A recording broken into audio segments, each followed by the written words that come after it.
Hi there. So currently I have 51 people following my YouTube channel. So the chances are you are either my friend or related to me. But just in case there's 2 or 3 people out there who don't actually know me, my name is Hilary Lewin and I am a 55, soon to be 56-year-old woman.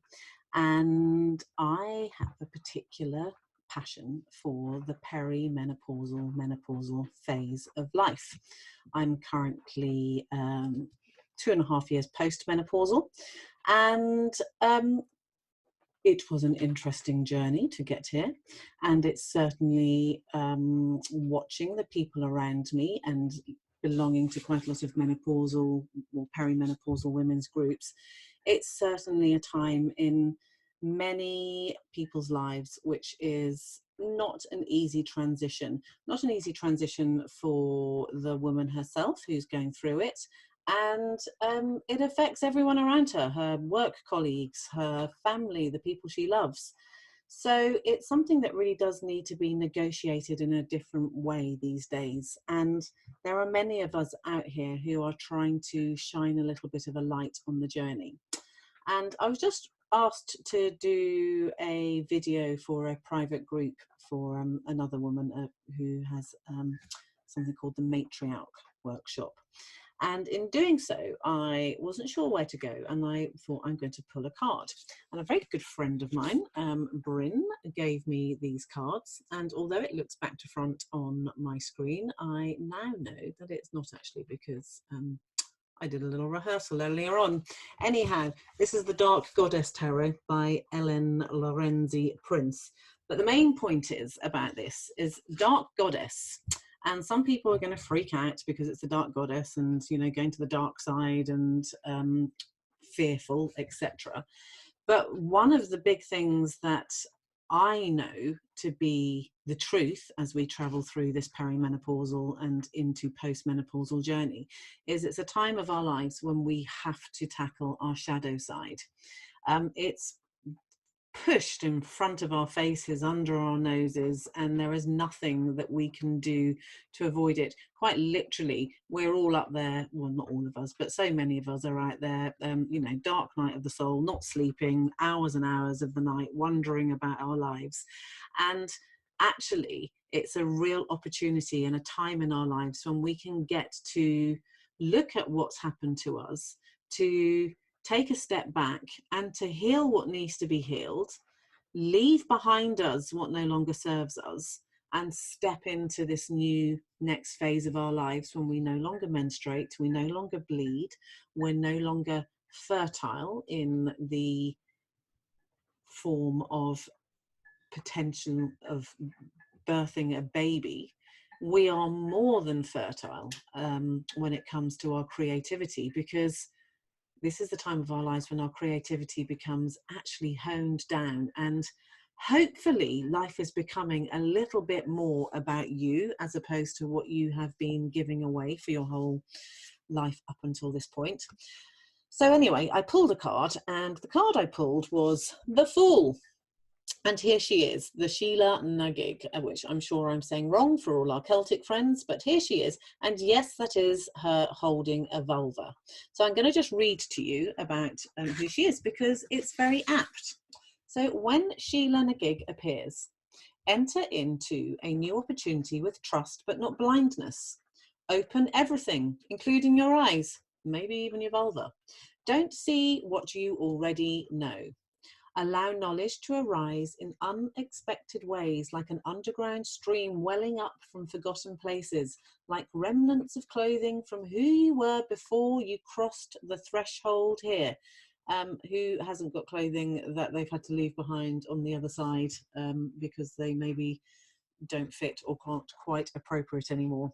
Anyhow, do not analyze these offerings, taste them.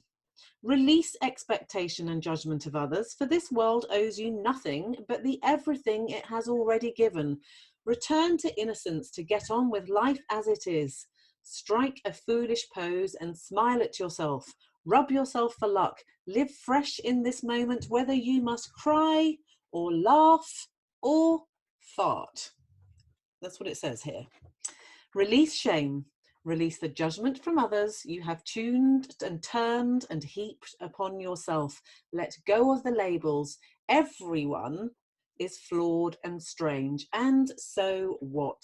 Be unique, be yourself, be new now. And so, yeah, well, that's kind of it in a nutshell, going through the perimenopausal journey. Knowledge is going to arise in unexpected ways, and we get this chance to look at our lives again. The little sudden scent of a memory, there might be something that just in the midst of this process goes, I always wanted to do that. Maybe now I can. Maybe this is you crossing your threshold into a place where you get an opportunity to try things that you never thought that you could do. And amongst those things, I have tried, I don't know, yeah, I have. I've tried to be an artist. In January, I said I was going to draw every single day. And yeah, some of the work I produced was really quite naive, but the fun I had doing it, and if I had a little bit more confidence, I would show you a little bit more about what I was doing, but now is not the time for that. But the naivety, the beginner's mind that I brought to that has brought me so much joy and laughter and opened up possibilities for me, because I can be a fool. And that might not be a surprise to the 49 people that know me. The 2 of you that don't know me, may not realize that immediately, but we can all be a fool. We can all have that childish approach. We can all have that beginner's mind. And that's what this card says. So the Sheila Nagig, she's not only about releasing expectation and being a fool. She's actually, she's about sexuality. She's about protection, fertility. She's a crone whose time of physical birthing has passed.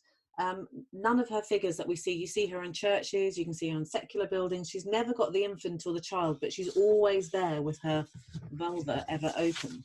And when we open our vulva, there's a connection. I worked in the birthing world for a long time, and when you're giving birth, we talk about relaxing your mouth and relaxing your throat. And when you moisten and soften and open your mouth, you can open your vagina. Well, when we open our vagina, maybe we can open our mouths. It goes 2 ways. But what this time of crossing over the threshold is about opening ourselves to new experience, opening ourselves to opportunity. It's a chance to be a beginner again. And when we are a beginner, that's where we find the prizes that we didn't expect to have. You don't have to be the best you are at everything. You don't have to be a professional. You don't have to be good. You just have to be open-minded and release that judgment about yourself. So I do workshops, and we get to discuss a lot of these things within them. And I hopefully will be able to take you on a journey in my workshops, Mining for Diamonds, the menopause workshop. I invite you to take a series of retreats, one to meet the maiden, what needs to be forgiven, what needs to be remembered, what needs to be brought forward from that time in your life. Another retreat to meet the creatrix, that point in our lives when we're creating, maybe it was babies, maybe it was careers, maybe it was homes, who knows what. And then to meet the wise woman, who is the woman on the other side of bleeding, on the other side of menstruation, the post-menopausal woman. So I would love to talk to you. You never know, with my new beginner's mind, I am hoping to get some online offerings available within the next 6 months. You can come and see me at some of my workshops in person that are around the UK, and you can drop me an email and share what you would like to share. But most of all, I invite you to be the fool in your own life, because hey, what else is there to be right now?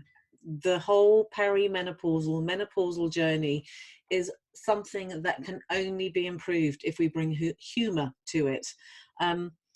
Humor. There was a research that said that children laugh between 300 and 500 times a day, and adults laugh 15.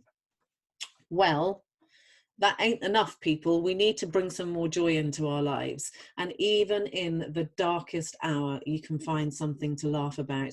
And finding the humor will help you through this journey. There are many menopausal groups out there on Facebook and in other places, I'm sure, but find your support team, find the people that can understand what you're doing, and allow yourself your beginner's mind, because by doing that, you're going to make your journey easier. And if you bring your humor and your sense of wonder and beginner's mind to this journey, you're going to find each step easier to take than the last one. So I welcome you into my YouTube channel. Maybe you're person 53, in which case sign up. I would love to have 100 by the end of March. Let's see if I can do that. Anyway, take care, my friends, and you will be hearing from me again if you signed up. All right, bye-bye.